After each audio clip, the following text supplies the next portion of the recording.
Well, hello, everybody. This is Tim Green with Rattle Magazine. Welcome to your critique of the week. It is Friday, September 30th. Yeah, sorry, for some reason, the critique of the week was set to private. I definitely didn't set it to private. It was just some glitch on YouTube. So everyone's saying, yeah, Dick Westheimer's here, Nate Jacob, Cindy Gore's here, yeah, Tom Barlow. Yeah, I don't know, when I logged in, I realized that no one was there. Usually people are there a few minutes early, and it was set to private. So anyway, glad you could find it eventually. Sorry for the delay. Let's see over on Facebook. We've got people. Facebook was acting like normal today. It's always something with these with this system. So Facebook was great today, and YouTube had a little hiccup, but we are good to go. So as always, the point of the critique was to give that workshop experience to everybody for free and with a lot of fun. Learn a little bit, share your thoughts. We learn both by saying what we think about poems and by having our poems critiqued. It's just a great way to spend an hour every Friday. If you'd like to participate, there's a link in the show notes wherever you're watching this, where you can go to Submittable and submit 2 poems for critique. And if you do that, your name will be drawn randomly at some point.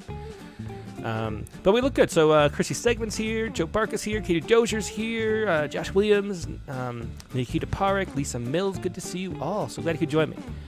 And over on YouTube, people are starting to trickle in. We are up to 7 viewers right now. But that is fine. Terry R is here as well. Cindy Gore. Jacob. Okay, we got two really good poets here. I was looking at these poems ahead of time, and there's some good stuff. So let's dive right in and see what we've got this week. And you know what? I got distracted. You got to bear with me. See, it's auto-adjusting. I got distracted by the whole, how do I set this to public really quickly, and forgot to turn off the autofocus. So there we go. I need a little more brightness in here too. A little more, maybe a little contrast. Okay, that'll be good. Okay, so let's look at this. This is the first poet is Irena, Kaci, and the first poem here is Roadkill. So let's take a peek at Roadkill here. Roadkill. Like 2 plump figs splattering from their tree, they pockmark the roads. Morning commute turned obstacle course of the macabre. My daughter's voice tight with something like excitement from being calamity adjacent. Why are there so many dead squirrels, Mom? She asks, not sure whether she wants me to answer. It is a culling, I say. Squirrels fatten up in the summer to live through the barrenness of winter, but the margin of error is small and sharp, too big, and they are prey, too lean, and they will starve. My answer is just a story. Hang on a second, this document can't. We gotta fix a couple things too. You gotta stop auto white balancing it too. Okay. See, the auto stuff just constantly adjusts is the problem. Okay. Take it from the top, or from the middle. It is a calling, I say. Squirrels fatten up in the summer to live through the barrenness of winter, but the margin of error is small and sharp. Too big and they are prey, too lean and they will starve. My answer is just a story I tell, more fable than truth. The truth is chaos, luck. Some will live and some will die at the end. There are roads where forests should be. There are too many on this planet, of them, of us. In the summer, they are fed in their canopies. In autumn, everything falls, setting the accidental trap, benefiting nobody, not even us. So many pointless deaths. Survival, I still forget, is a daily concern. They are not reminders. They are the consequences. I do not tell my daughter that I am culpable as anybody, that I would gladly mow down any squirrel in the path of her survival, or even the small chance of her happiness. I do not tell her that this poem is part prayer for forgiveness, part offering of gratitude. Time and time again, being alive means someone else is dying. Our goodness never quite in hand. At best, we are adjacent. So that's the first poem, Roadkill. And again, we're looking at this by Irena, Kaci. And I just love the very beginning. A great opening. So Roadkill tells you what's going on, which is good. We know where we are. But then, like 2 plump figs splattering from their tree, they pockmark the roads. I just thought that's a great description of how they look, and I think we need punctuation in this poem though. So I would add the comma here. That's just a lowercase t. It's always weird when a poem has, so so this poem is dropping a lot of end punctuation if it's at the end of a line, but not in the middle. And to me, that always makes it difficult to just read, because you expect when you see periods at the end of lines in the middle of a line, if the end of sentences in the middle of a line, you kind of expect them to be where they're supposed to be once you have that established. And so I think if you have the kind of poem that's not going to have a lot of punctuation, it really needs to have like lines serve as punctuation. And so it works better often with shorter poems, and you know, you kind of have to be really careful of how the poem's going to be read. And so this poem is written in a pretty basic type of speech, you know, like the way that the sentences move. It's not like some kind of run-on long sentence or anything like that. It's typical sentences that have full stops, and there's commas all over. So I think you need to add the punctuation everywhere. And there are a lot of places where the punctuation is just missing, and that's just a distraction from the poem. So that's the first thing that stands out, and it's in the first line, even though the line is great. I love the two plump figs splattering from their trees, they pockmark the roads. Morning commute turned obstacle course of the macabre. That's another great phrase, too, obstacle course of the macabre. That's just good stuff. I love that stuff. My daughter's voice tight with something like excitement from being calamity adjacent. Yeah, Terry R. points out, too, calamity adjacent should be hyphenated. The rule is not you don't hyphenate after a Y. It's that you don't hyphenate after an adverb. And, you know, oftentimes if you have, because an adverb is like known as a part of speech that's doing what it's supposed to be doing. But this is a noun phrase, and so you need the hyphen there for sure. Why are there, and then so here too, my daughter's voice tight with something like excitement from being calamity adjacent. Again, a period there. I'm not sure why that would be a comma. Why are there so many dead squirrels, Mom? She asks, not sure whether she wants me to answer. And see, so this whole poem, other than a little punctuation, I just love this whole stanza. It's a really good stanza. Yeah. I don't know, that's supposed to say good opening. Whatever. It is a culling, I say. Squirrels fatten up in the summer to live through the bareness of winter, but the margin of error is small and sharp, too big and they are prey, too lean and they will starve. My answer is just a story. I don't know, do we want to point out all the punctuation, or do we just get the gist that we should add appropriate punctuation? I think we just get the gist, right? You know, so there should be a comma here.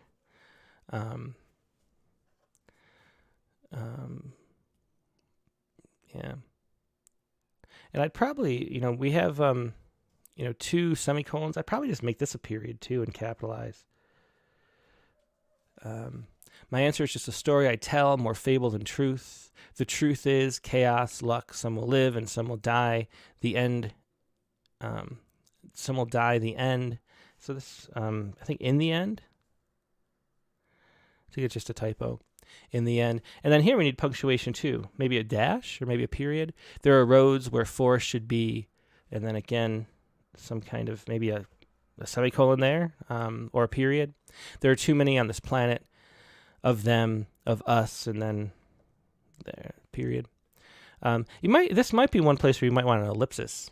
And I'll tell you a secret that often ellipses are bad signs. If I'm reading a submission and just out of the corner of my eye I see a bunch of ellipses, that's usually a sign, because a lot of times what poets will do, and this is not the case here, but just something I think in 300 critiques of the week I've never mentioned, that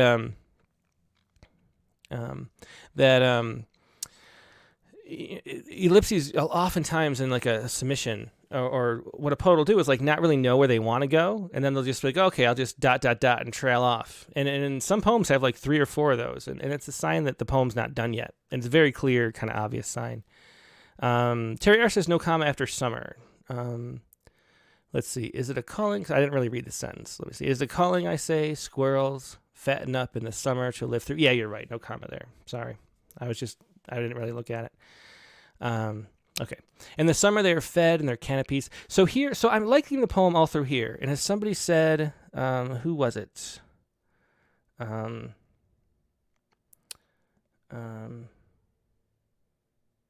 Somebody said they like the the movement from specific to universal, and there is a good sense of movement in this poem, but right at this point, I think it works well, and then it breaks down. The poem starts to break down here, like Dick Westheimer's saying. Here, the images start falling apart, which is fine, but they continue to trend toward assertions.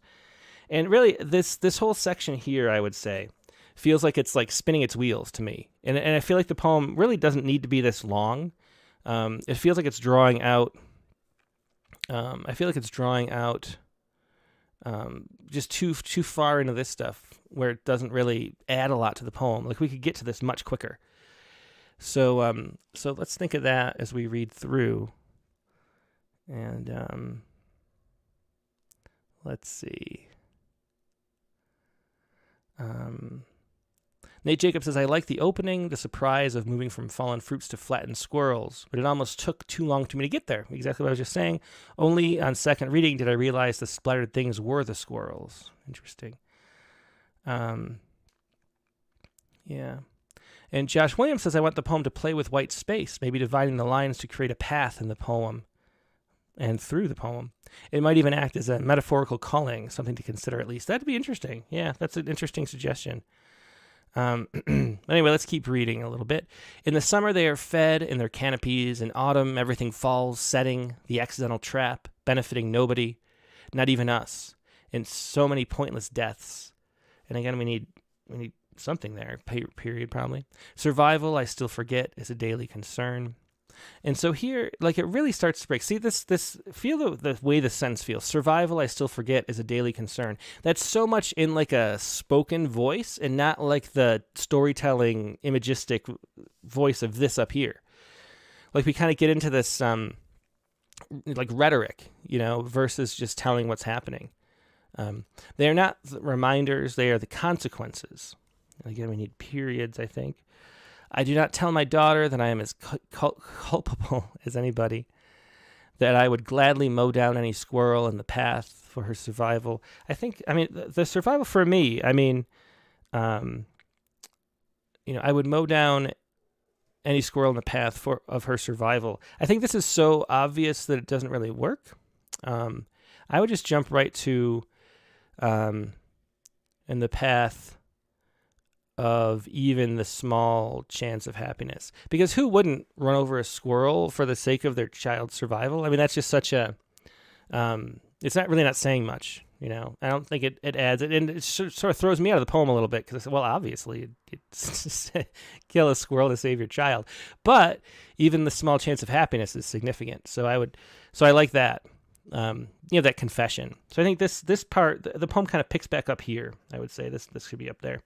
The poem picks back up at this kind of, is anybody that I would, gladly mow down in the chance. Do not tell her that this poem is part prayer for forgiveness, part offering of gratitude. Time and time again, being alive means someone else is dying, or goodness never quite in hand.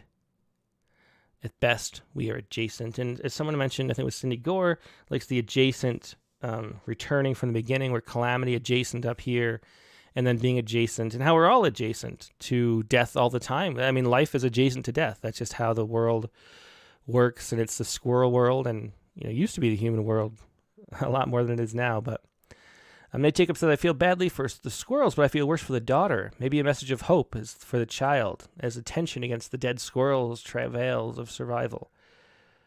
Let's see.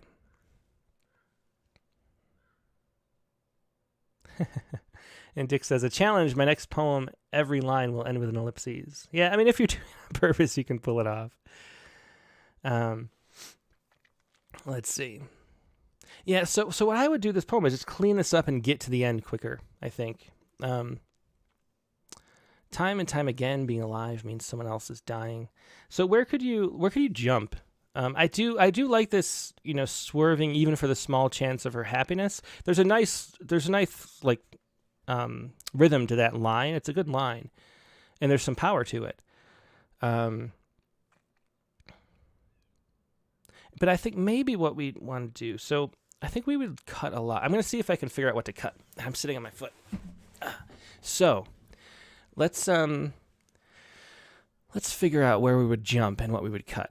It is a calling, I say, squirrels fatten up for the summer, to live through the bareness of winter, but the margin of error is small and sharp, too big, and they are prey, too lean, and they will survive, or starve. My answer is just a story I tell, more fable than truth.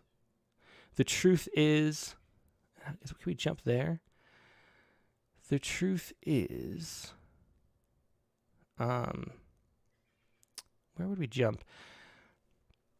Maybe everything falls, setting the accidental trap, benefiting nobody, not even us. So many pointless deaths. And then we could jump again to time and again, being alive means someone else is dying. Our goodness never quite in hand. At best, we are adjacent. Something like that. So maybe we should read the poem, if I can note that to myself. Like, the truth is, yeah. What if we cut all this, and we're almost done with this poem, so I'm just going to cross it out and jump. Yeah, we'll go to the truth is. We'll cut these lines. Everything falls. So many pointless deaths. Cut that. Cut that and that and that.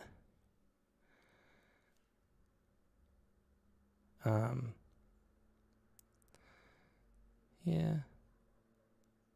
Let's just cut all this too. And let's just read the poem, just seeing how it feels getting there quicker and seeing if it's like enough, okay? Roadkill. Like two plump figs splattering from their trees, they pockmarked the roads. Morning commute turned obstacle course with the macabre, my daughter's voice tight with something like excitement from being calamity adjacent. Why are there so many dead squirrels, Mom? She asks, not sure whether she wants me to answer. It is a culling, I say. Squirrels fatten up in the summer to live through the barrenness of winter, but the margin of error is small and sharp. Too big and they are prey, too lean, they will starve. My answer is just a story I tell, more fable than truth. The truth is everything falls, setting the accidental trap, benefiting nobody, not even us. So many pointless deaths. Time and time again, being alive means someone else is dying. Our goodness never quite in hand.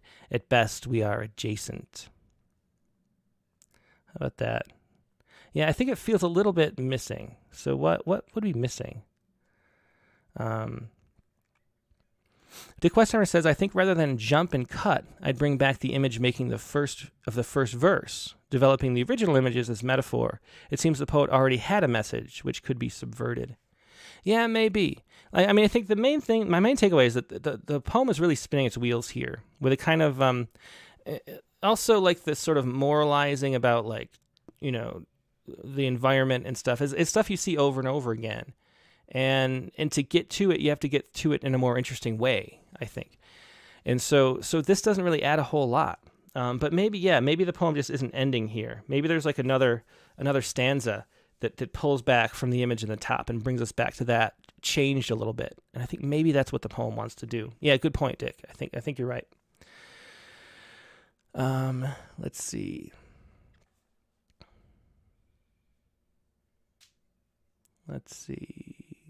J. Milton says, culling is an odd choice of word. It is intentional, whereas roadkill and calamities aren't. Yeah, that's interesting. It is a turn there, huh? Well, anyway, I think that's about all. I think this poem is, I love the setup and the topic. I think those are worth sharing and writing about. And it really gets you into the poem early on. And then it's just, the ending is not quite right. It takes too long to get here. And then nothing, yeah. And Nate Jacob says, the ending misses for me. The word adjacent lacks a certain poetry. Yeah. I feel like it wants to continue and kind of explain and maybe twist and get back into image a little more, like Dick said.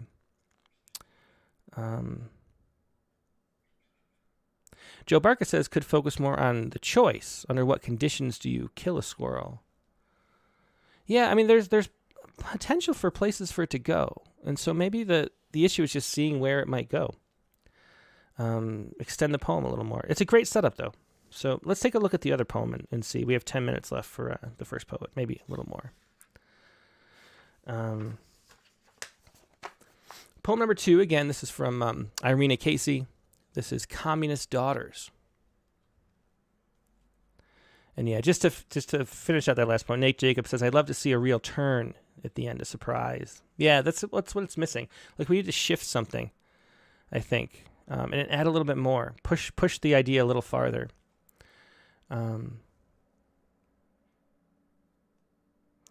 Yeah, okay. So let's go to the next poem. This is Communist Daughters.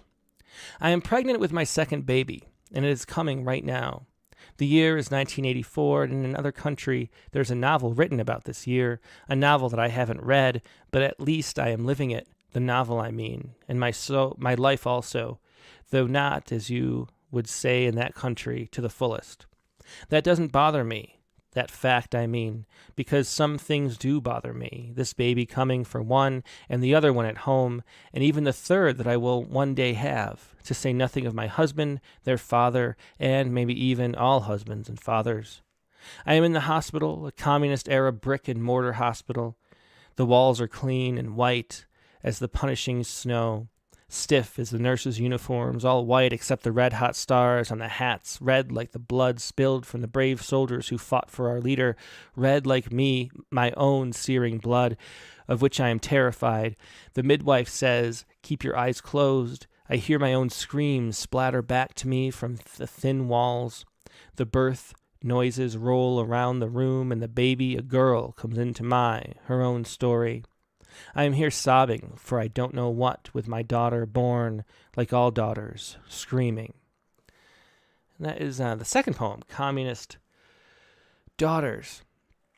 And again, I think this poem, I feel kind of similar to the last poem. So this is why we do two poems, to see if there's like habits that we might want to adjust just overall and be aware of that we keep doing. And here I'm into the poem at the beginning, and then I feel like it spins its wheels and then doesn't have the conclusion that it needs. That's my general sense of it.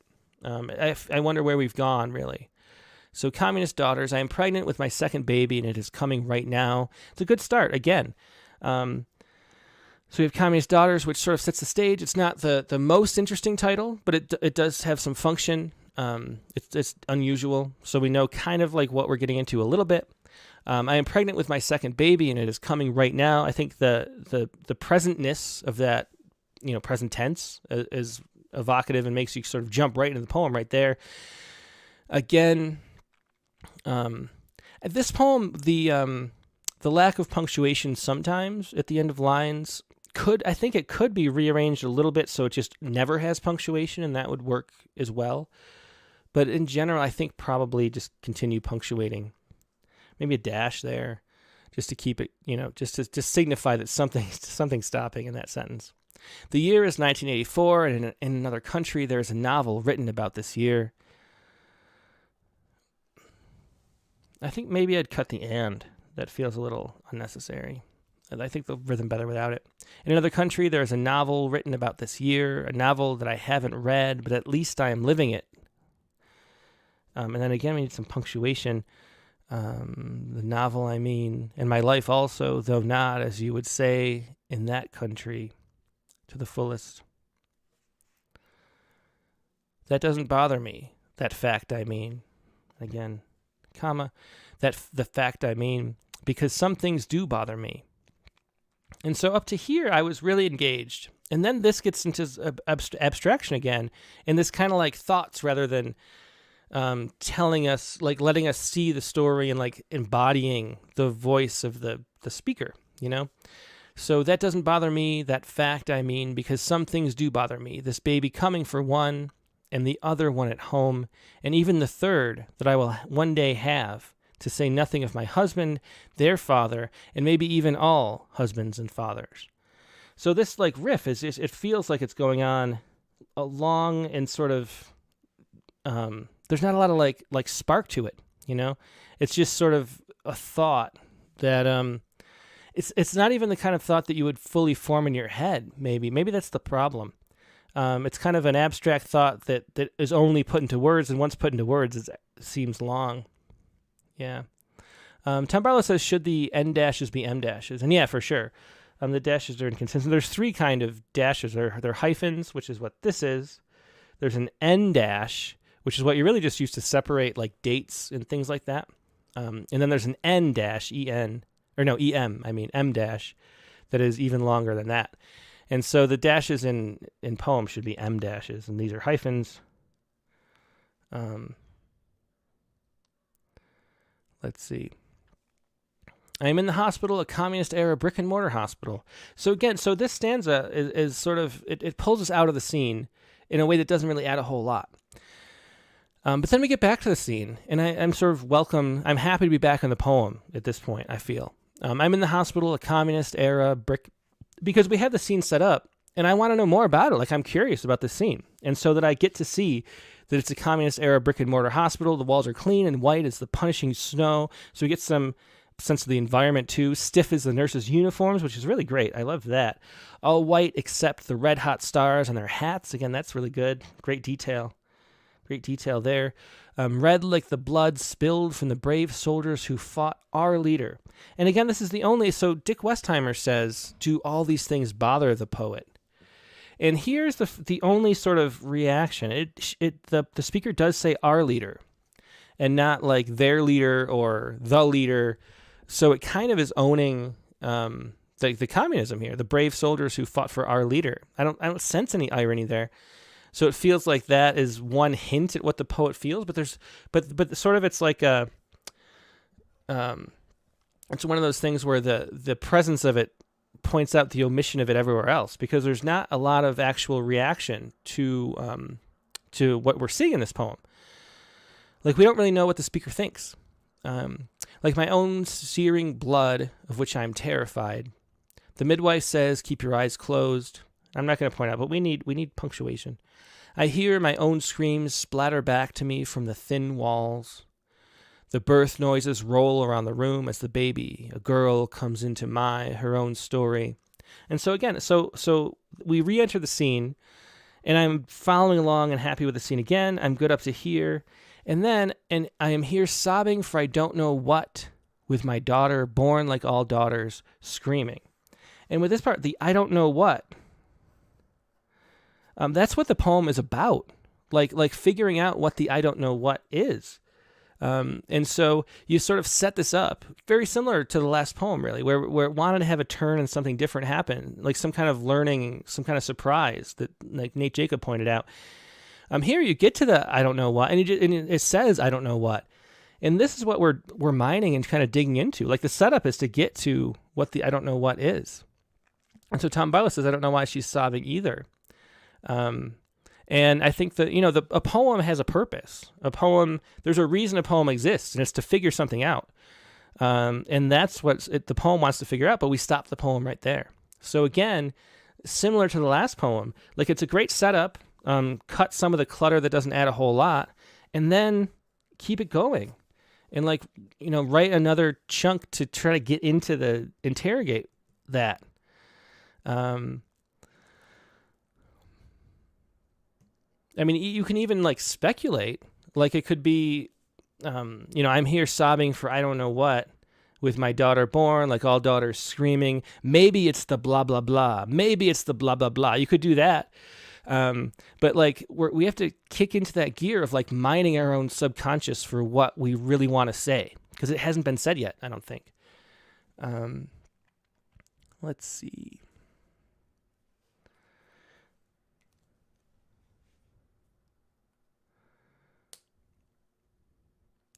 So Joe Becker says, maybe talk about the reluctance to bring a child into the world. Yeah, I mean, that could be. I just don't know what. I don't want to think for the poet. And there's something fascinating about that. The combination of the our leader and the I don't know what is really fascinating, actually, because it seems like there's not a whole lot of negative. There's 1984 at the beginning, which doesn't come back again, really. That concept of a surveillance state or something feels like it's going to be in the poem, and it's communist daughters. But saying our leader makes it feel like we support that. And then the sobbing at the end, is it because we live in a kind of 1984 surveillance state type thing? Or is it not? I mean, I'm not sure. I just don't know what to take from it. And so I think pushing that farther and revealing what that I don't know what is where the poem needs to go. Joe Becker says birth noises is excellent. Yeah, that's a good phrase too.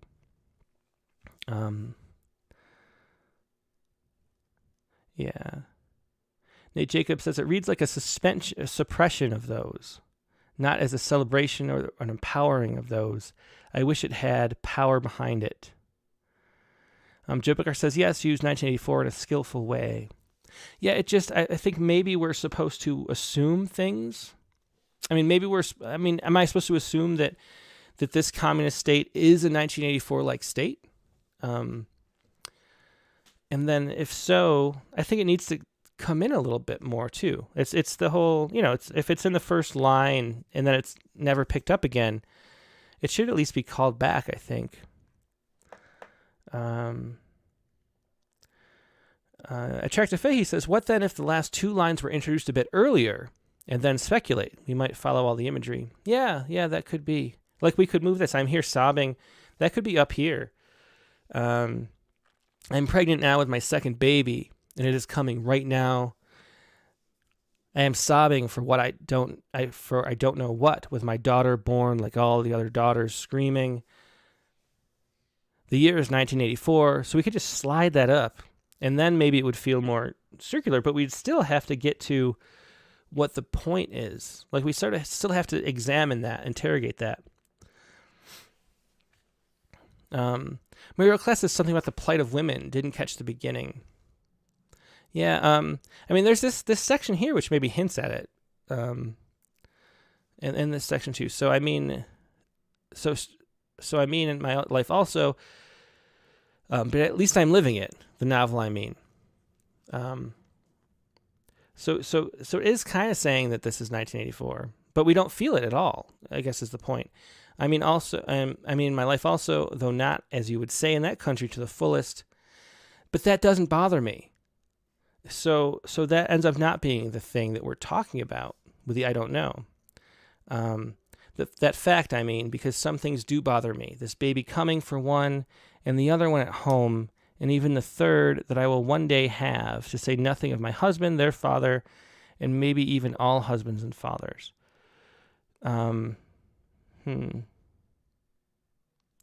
Yeah, it kind of like hints at maybe what it's trying to say, but it doesn't really mine it.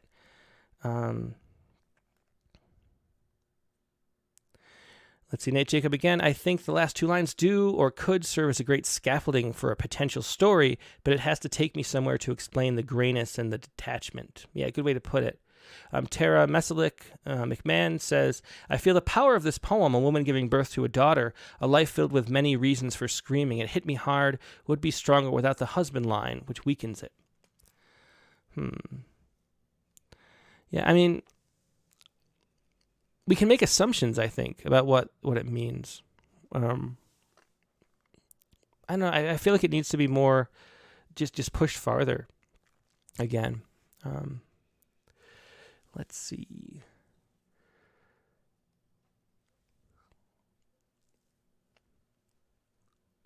Okay. Let's just move on to the next poem. It's 9:35. But yeah, so declutter, where it gets sort of in your head, the voice too much and doesn't really add impact, and then push the poem farther. Those are my two main takeaways from both these two poems, but they're good stuff in both of them. There's reasons they're written. There are really good lines, and they pull us into a scene and a story. So just a matter of pushing it more, really. Okay, we're going to move on to the next poet now. And this is Mera Baid Kaur, who, if you might remember, she used to be on the the open mics and stuff, and then she was pregnant, and she hasn't since, which kind of is understandable, or for sure. Post-traumatic romance. Mind shivers, numb across vocal cords. Dispersing migraine delusion, tightens its gloves. I thump the ground, aimed at the corner slumped, serving wounds. Yours slithers past my swollen eyes. You are grasping between gasps, knowing you won't leave. You turn, caterpillar, past me, again surveying our wounds. We'll do this then. It's a very short poem, Post-Traumatic Romance. Mine shivers numb. So we're going to compare, each stanza is it's one's mine, one's yours. And so we don't know what trauma, but we know the romance post-trauma. Mine shivers numb across vocal cords, dispersing migraine delusion, tightens its gloves. I thump the ground, aimed at the corner, slumped, serving wounds. Yours slithers past my swollen eyes. You are grasping between gasps, knowing you won't leave. You turn, caterpillar past me, again surveying our wounds. We'll do this then. So this to me feels very, very private of a poem. I don't know what the trauma is. I don't know who the you is. Joe Barker says, could we have more clarity? And yeah, so it's hard to connect and relate to the poem and to become engrossed in it and to feel the feelings of the poem when we don't know really what's going on. So what kind of trauma it is, and who these two people are, really. Yeah, Nate Jacob says, mine and yours, what? I'm lost. Yeah. I mean, we know it's romance, so it's a romantic relationship after some kind of trauma, but it's so vague that we just can't, it feels like it might mean something to the people who are involved in it. But it's hard to come across because it's just opaque as to what's going on here. And Josh Williams, too, says, I'm lost because I don't have any access to the imagery.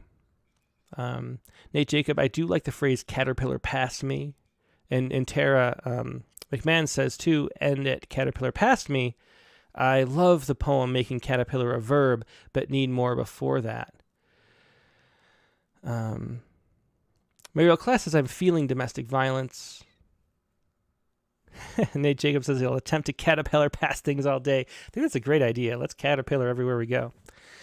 I would love if the poem began at the fourth line and integrate the first lines later with more imagery that might tell us what the trauma is. Yeah. I mean, we can guess. We can try to guess. Again, you shouldn't have to guess. You want people to connect and learn and have emotional experiences with your poems, and having us have to try to piece together and figure out and not be sure what we're knowing, what's going on. That's just not a good place to have us, the reader, have to put our mental energy. We want our mental energy to go in toward feeling the poem and experiencing the experience that's being conveyed to us through the power of the magical poetry, So piecing together, having to piece together those details just doesn't let the poem resonate and have a lot of meaning. And Josh Williams says, my advice, as always, turn this into a haiku. And yeah, I mean, the caterpillar line, what if it was mine shivers numb, you caterpillar past me, we'll do this then, or something. I mean, that is a stronger poem.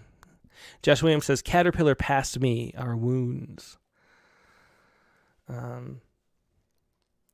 Yeah. So, I don't know. So I'd like to just know more. What were the fourth line? So Attractive Faith would like it to start at the fourth line. Integrate the first lines later. So the fourth is, I thump the ground, aimed at the corner, stumped, in serving wounds.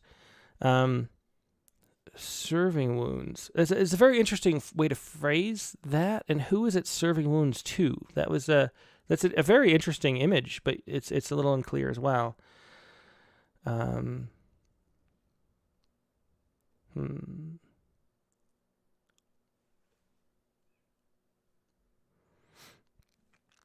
But yeah, the Joe Barker says too, the caterpillar line is killed. We all love that caterpillar line.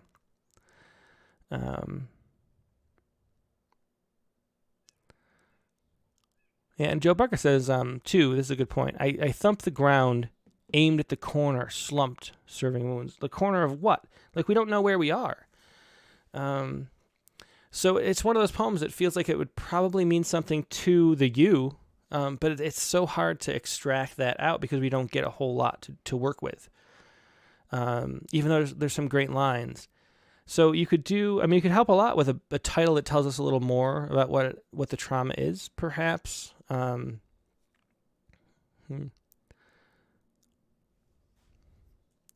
Another thing I wanted to point out is the thump and slumped. There's something about those kind of was it onomatopoeia type words, thump, like the way that they sound, that makes the rhyme stand out a lot more than it would with a different kind of internal rhyme like we have here. I thumped the ground, aimed at the corner, slumped. It feels a little too much to me. Although Jenny Middleton was just saying there's some nice sounds in this poem. The numb, thump, slumped. There's trauma in these sounds. That is a good point. Yeah, there is, especially the slumped and the numb. Yeah, there definitely is. And maybe the story is kind of told very, very subtly right there, which is interesting. And now that you point that out, Jenny, great point. I do like the rhyme, because one thing, like I was saying, that rhyme makes it stand out more when it's an onomatopoeia word, because there's a way that like you hear the actual like sound that the sound is, and then you hear it again when it's a word that happens to have that sound in it. And so there's some reason it makes it really stand out. And I was going to say it throws you out a little bit, and maybe it makes you focus on the wrong thing. But actually, now that you point that out, I think it makes you focus on the right thing. And maybe this poem could be tiny, like maybe not haiku tiny, but maybe somehow playing with these words, and then the serving wounds, which is evocative. Joe Becker says serving wounds is so powerful. I mean, maybe if it was just numb, thumped, slumped, serving wounds is a section. Like, I mean, that short, and then another section just as short. You turned caterpillar, caterpillar past me. The serving wounds and the surveying wounds, we haven't talked about that yet. Surveying our wounds kind of makes sense. The serving your wounds makes you wonder to who, which kind of leaves it hanging a little bit. And I'm not sure in such a short poem having that contrast, that shift,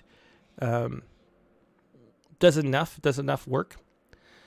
But we all love the caterpillar past me. I think you could do something where like a 2-line thing and a 2-line thing, and have it be super, super tight, like a Mike White poem or like a Wendy Vitalock type poem. One of those super, super short, small poems.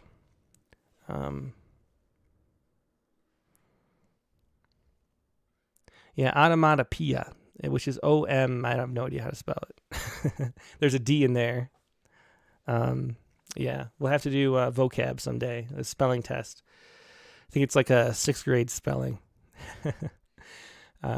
Anyway, let's take a look at the other poem, because this one was short. So I don't know. Let me look back at YouTube first really quick.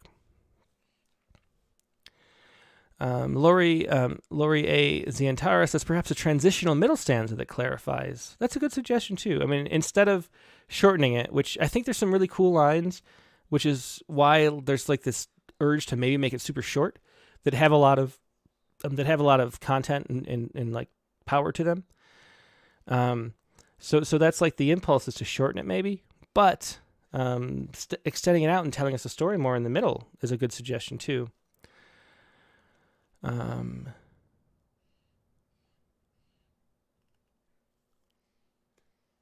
Lori says, though, too, take out the comma after you turn. I don't think so. I think that would trip up the line. You turn caterpillar. It would be like you're turning into a caterpillar. It needs the comma. I might cut that, though, just the turn in general. You caterpillar past me. Because it's the caterpillaring is such a great verb. I think I might cut the turn.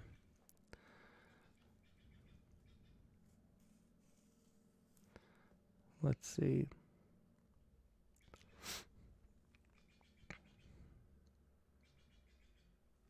Okay, let's move on to the next poem. And this is a little longer. This is Georgia Wind, California Love. Even the wind would not touch me, stained with sweat. Our last Christmas, 2 grifters sorted from the familiar fluttering of joy-filtered lashes, sprawled across the hardwood, evergreen glowing, blinding us from the itch, electric fire padding mounds of blankets beneath us, gluing us in place. You would roll over, fingertip my waist, long enough to allow a hair to rise in response, then shift, cold nudging between. I'd lift into snowy dreams and wake steely, once committed palms skimming skin, disintegrating to flakes as geese began to bump. 2 nights, the heart landing on handsprings for a cushioned applause wrapped in glossy paper, sighing snowflakes for mold to hide from. But the Georgia wind, California love, huffed out my window to collapse at my stockinged feet as I answered the door.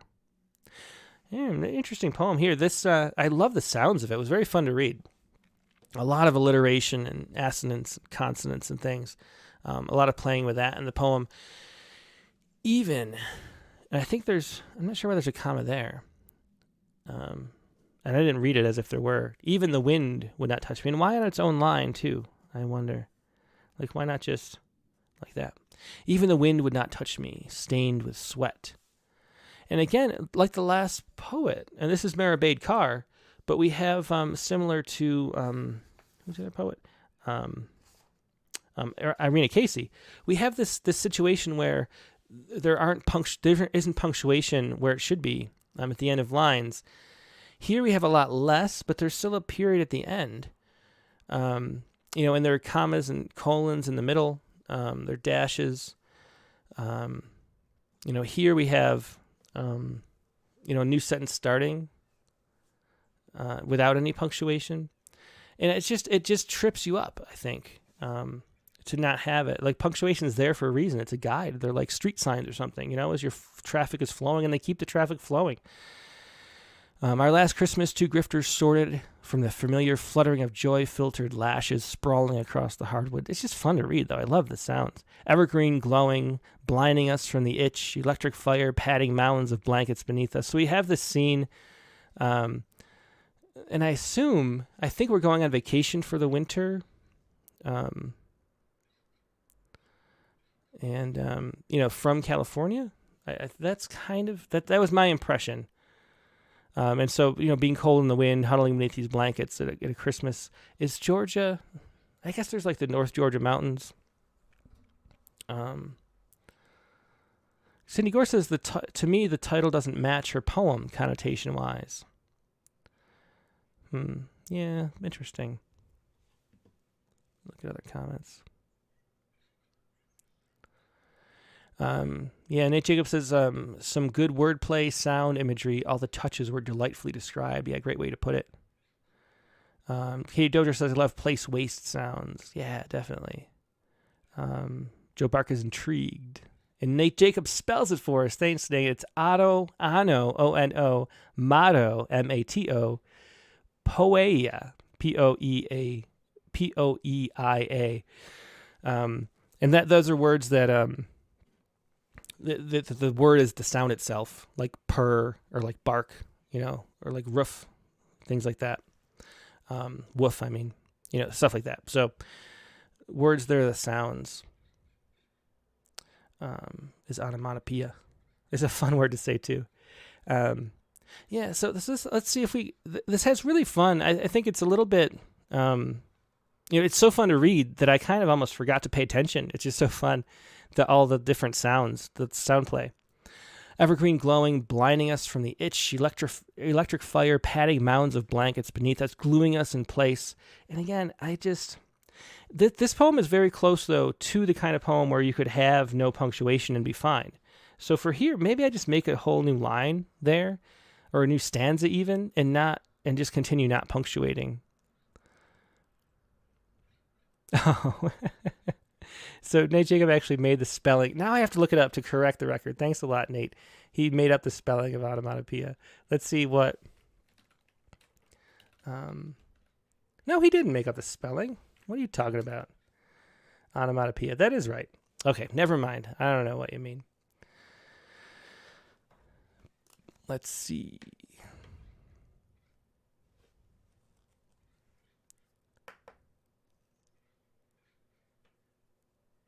I think the emphasis, so this is Katie Dozier, I think the emphasis on Georgia and California are almost false doors. The distance feels relevant, but otherwise could be anywhere. Yeah, that's a good point. Like, it's a lead. It takes us into one direction thinking about this, and then is it really about that?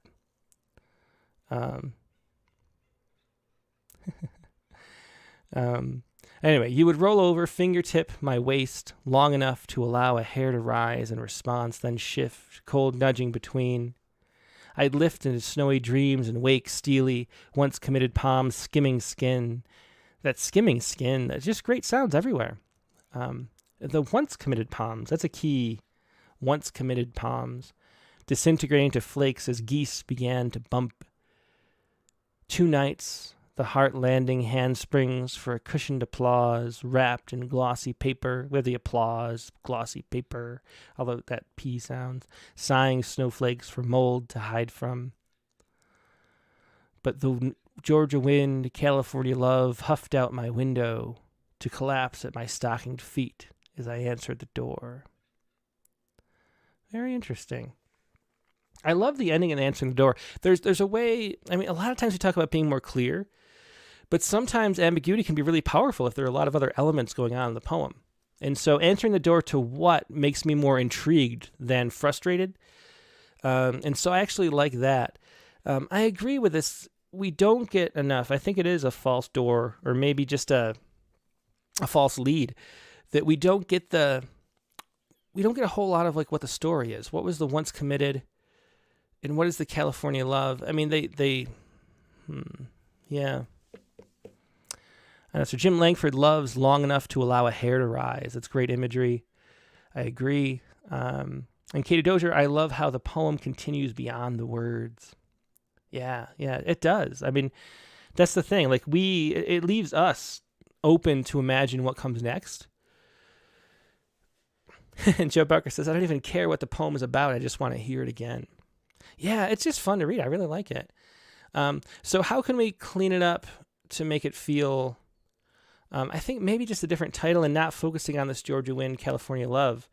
And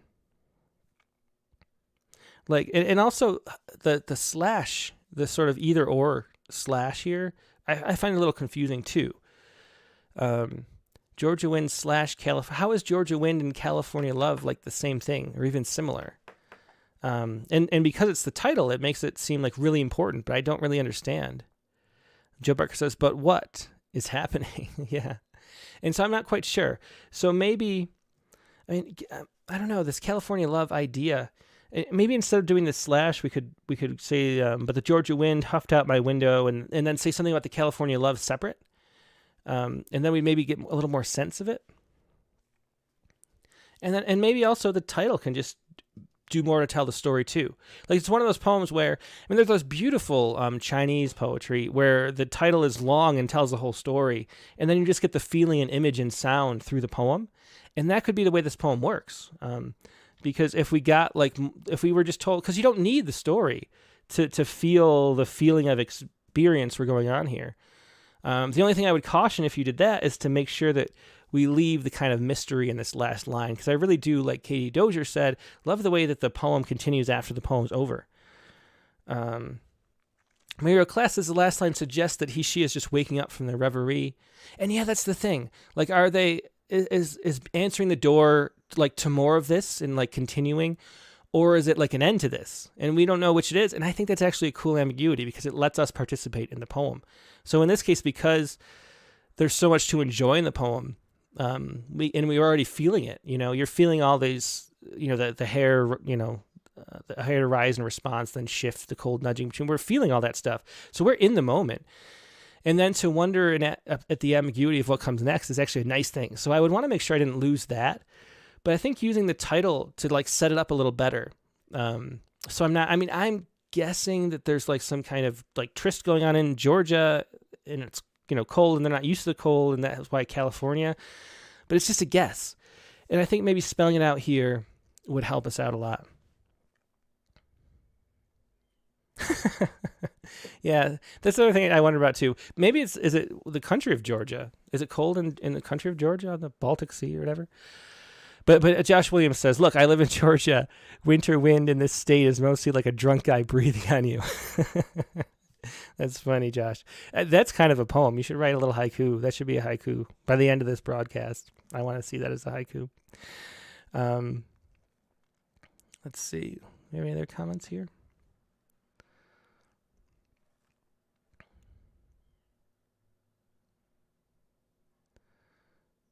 Let's see. Over on YouTube. Lori A. Ziantara suggests with the geese, which I was a little confused about the geese. Where were they?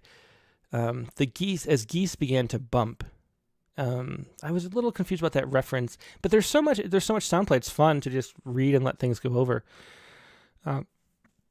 There's a lot. She says, "It's an interesting image. Geese mate for life. There's a lot going on. Is this a past love imagined that never ended?"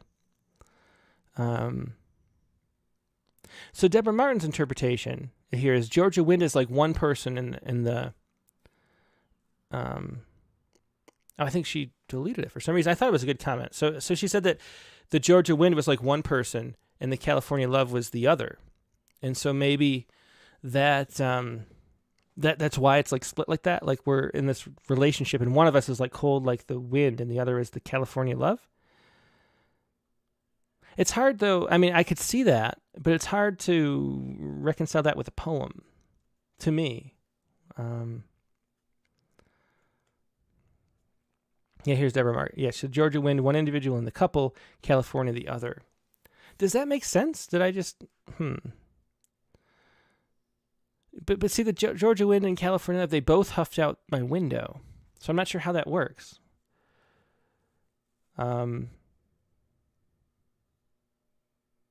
I think it's more, to me, I think it's saying it's more the relationship is like that. Like there's like a California Lover, there's also a Georgia Wind. And that's like the two aspects of the relationship. That's more my interpretation. It's really unclear to me, though. And I think there's too much sort of hanging on that setup when there's so much other good stuff going on in the poem.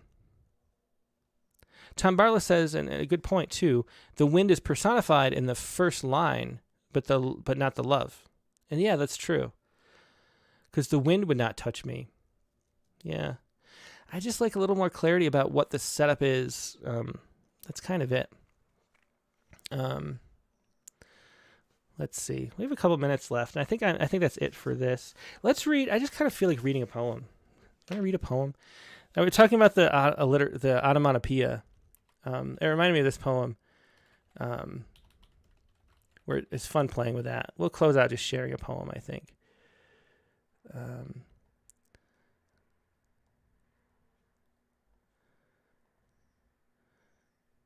Does he read it? I have to read it. Well, I can read it. Let's just read this poem. What the heck? This is Eric Campbell's poem, Sound and Sense. Work wouldn't have understood his mission's delicacy and why he needed to be naked on Monday instead of at the office, buttoned down and pressed in order to play Garden of Eden, to be the gardener, weeding out words that just didn't fit. He decided to call in sick last night after his wife slammed the door. That is the sound of hope losing its feathers, he said after, aloud to the hallway mirror which insisted on underscoring his wrong. The door sounded nothing at all like slam, he thought, perhaps thack. And when the mirror ended up smashed, it didn't surprise him that the glass didn't make the sound of sucker. But when he later labeled his cat Meow, before bed things seemed a bit better, that very air made windy with honesty. Renaming things naked in his kitchen the next morning, the phone kept ringing, but he hadn't named it yet. He knew ring would be small, cliché, so it couldn't be answered. Although rechristening nouns in his cupboards and drawers took all morning, turning on every appliance and listening for verity, dropping each piece of flatware on the floor, as many silver sounds, he thought, compounding this crucial list. The concrete nouns were nothing compared to the abstract, although he did manage to successfully rename Justice Fouche while drinking coffee, just after Cook became Sis. And so softly he progressed through the audible afternoon. The coffee soon became brandy, which shortly became Schlip. By 4 p.m., she still hadn't returned, although he surmised she may have phoned. At 4:30, he struggled to give pathetic more precision and failed. At 5, he decided to call his office, having momentarily dubbed phone ring for utilitarian, not honest reasons. His secretary answered the ring with an easy hello, followed by a deep sigh, sibilating through the receiver. "How did you know it was me?" he asked. "I'm sorry," she said. "Who's calling?" It was almost enough to make him go upstairs and get dressed, but the stairs were still nameless, dangerous. He hadn't a clue yet where they might lead. So that is a poem by Eric Campbell. And I just, some of the comments reminded me of that poem. And it's good to look at some other poems too. This one, I mean, just love the sense of movement in the poem, right? I mean, it sets up sound and sense, and we get the Genesis. What is Genesis 2:19? I don't remember. Let me see. Genesis 2:19 I assume it's about the naming. And out of the ground the Lord God formed every beast of the field and every fowl of the air, and brought them unto Adam to see what he would call them. And whatever so Adam called every living creature, that was the name thereof. So that is the line that from the Genesis story, the naming section is that opening. And then we get work wouldn't have understood his mission's delicacy and why he needed to be naked on Monday instead of at the office. So we don't know exactly what's going on yet in this. We get the story sort of, piece by piece. It's a really great narrative arc of this poem. Where am I? In order to play Garden of Eden, to be the gardener, weeding out words that just didn't fit, he decided to call in sick last night after his wife slammed the door. So here we finally pick up, we finally start to pick up the story, but we already have the scene set up. So he's naked on a Monday morning, thinking about words and things like that. And then we piece together and we know exactly what happened, that there was a fight and the wife left and she's gone. And that is the sound of hope losing its feathers. And so we run with this idea of naming things differently, naming things more appropriately than what they're named. And all like building up through this sort of surreal-ish way of going throughout the day, naming the slamming thack instead of slam, naming the cat meow. We go through this, this, and then it's really all to get to this line. We get through the renaming of justice, renaming Cook Sis, which is playfulness in a surreal way as we tell the story of having this happen. And then, and it's really all the payoff to come to this, the deep sibilating through the receiver. And that's what I would call myself. And it's just such a great arc of a poem and like setting up to get to that punchline, basically, but with all this other stuff added in and all the storytelling added in. And then this sense of like, who knows where life is going to go. So great poem there. It's always fun to look at some other poems too. And I thought that one was a good one for today. So that is going to be the critique for the day. Thanks everybody for joining me. Again, we looked at two poems each by, first we had Roadkill by Irena, Kaci, and then we had Communist Daughters, also by Irena, Kaci, and very similar critiques of both of these. That was great setups, but just push farther, we thought. And then Mera, Baid, Kaur, we had the post-traumatic romance, which needed more clarity. I mean, in this too, Mera, Baid, Kaur's, this was a beautiful, beautiful poem, and just a little more clarity about what's going on, so we don't, throw us into false doors or whatever. As Mera, Baid, Kaur's poem, but good stuff. I mean, wonderful to read. Thanks for sharing these to both of you, Irena and Mera, Baid. And that's going to be the critique of the week for today. Hope you enjoyed it. Thanks to everybody for the comments and for participating. Next week's guest on the Rattlecast is going to be Bruce Bennett. And Bruce is, it's hard to believe, but Bruce Bennett is the co-founder of both Field and Plowshares. Way back in the 70s. He founded Field, then went somewhere else and founded Plowshares. And like those are two of the most influential literary magazines in the history of the world. I think Field just went under, maybe, or did they go online? I think they just put out their last issue recently. But really, like a groundbreaking pair of magazines there that Bruce founded. He's also a formalish type writer. He has a great book of ekphrastic poetry written with a friend of his that just came out recently, which we'll be talking about too, so he'll read a couple poems of those. Also poems from he has two new and selected volumes. The more recent is Just Another Day in Just Our Town. So it's going to be a great poem, great poet, great conversation. Bruce Bennett, Rattlecast number 162. The prompt for the week was to open a poetry journal to any page, go to the end of a poem, use all or part of the last line to begin a new poem. So pretty simple prompt, and maybe if you got a copy of Field or Plowshares, you can use Field or Plowshares for your prompt. That'd be fun too. But that is going to be Rattlecast number 162, the regular time, Monday, October 3rd, 8 p.m. Eastern, 5 p.m. Pacific. Hope to see you there. Hope you have a great weekend in the meantime, and I will talk to you later. Goodbye.